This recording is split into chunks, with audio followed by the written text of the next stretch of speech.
Welcome. In front of me I have ZEBLAZE Stratos 2 Ultra, and I'm gonna show you how to change the screen timeout duration on this watch.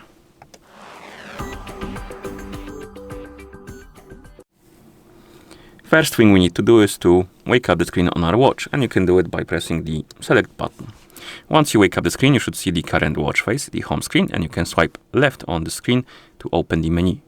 After the menu opens, scroll through it by swiping on the screen, find the settings icon, and once you find it, tap on it to enter the settings. In settings, find the option called display and brightness, and once you find it, tap on it of course, and here select the display duration. And right here we have the list of durations. We have 5 seconds, 10 seconds, 15, 30 and 60. So select the duration you like, for example 15 seconds, then tap on the check mark to confirm, and then you can press the select button to go back to watch face.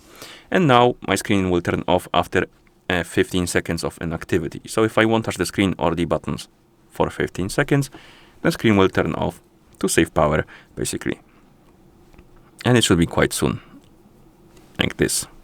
And that's how you change the screen timeout duration on this watch. Thank you for watching. If you found this video helpful, please consider subscribing to our channel and leaving a like on the video.